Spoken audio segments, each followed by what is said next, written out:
Hey everybody, it's Chris Eads, known online as Wootini, here with another Gay Gamer video podcast. I want to start this week by talking about Jump Rope Challenge, which I mentioned last episode, and you should get because it's free on the Nintendo Switch. It's very cute, it's very fun, and they just released an update that added a bunch of new costumes. So you can now dress your bunny like Link, or Isabelle, or Mario, or anybody, like Princess Peach and Samus. It's very cute. And last episode I mentioned how it sets the daily goal at 100. That's the default. And I upped it to 200 because, you know, I want to challenge a little more. 100 is too easy and quick and you're done very fast.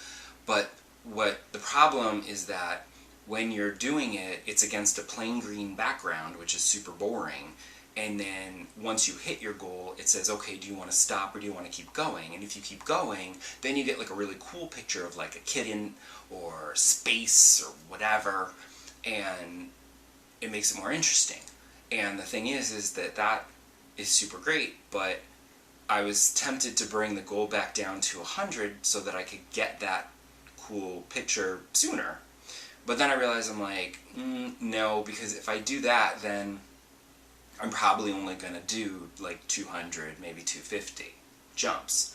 So by keeping the goal up at 200, it makes me work to get the picture, and then I might do like 350, you know, on average. And that would be a little better, because I want to keep doing this because it's practically some of the only exercise I'm getting these days stuck in my house.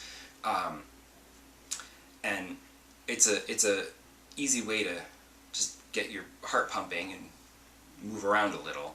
I do wish that it does the same thing that Ring Fit does, which is, it's like, welcome to day 8, welcome to day 53. And I kind of miss the way that Wii Fit back in the day would be like, hey, I haven't seen you for a week, are you okay, were you sick, just slacking off, like what's up? And like that kind of like guilt I find is helpful with motivation. And like I haven't played Ring Fit in weeks, and if I was to play Ring Fit, it should say, hey, what's up, haven't seen you in ages. But it won't. It'll just say, welcome to day blah blah blah. And that's not helpful for my motivation. I need it to kind of guilt me and say, you should be playing me more. But I've been trying to play Jump Rope Challenge before I play Animal Crossing. Like, I make myself quickly do, because it's good, because Ring Fit would be a whole big procedure.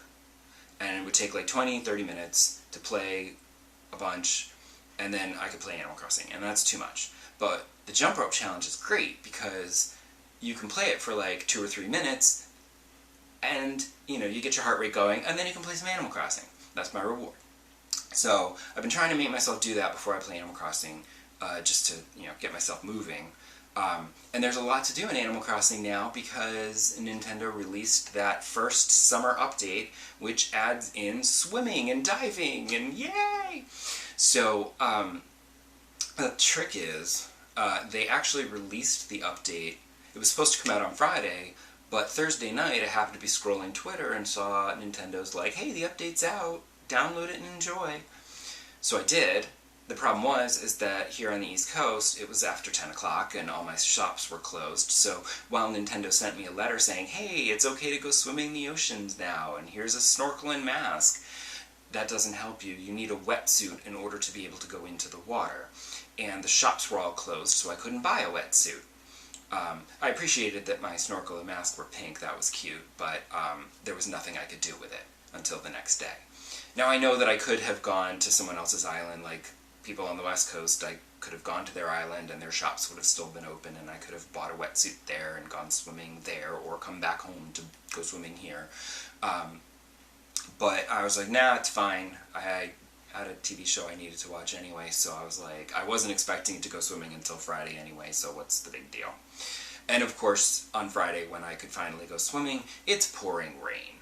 But that did not stop me from diving for new undersea creatures that I could then donate to the museum, because Blathers was super excited to get new sea creatures, and I was super excited to start filling in some of the blank displays in the aquarium that I wondered when those were going to start filling up, and it turns out they fill up with these things. So it's a lot of fun, and I had a little trouble with the controls in the beginning.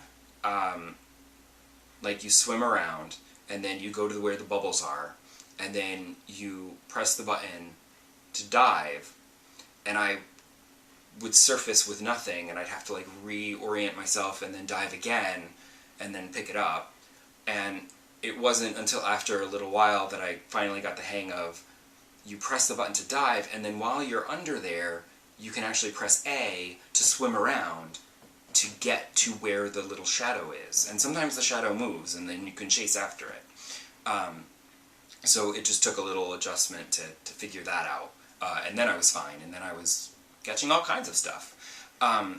Although it's not great stuff, because like once you donate something to the museum, like the second day I went diving again and caught a bunch of the same stuff. I caught like one or two new things, but most everything else was the same, and they don't really seem to be worth very much.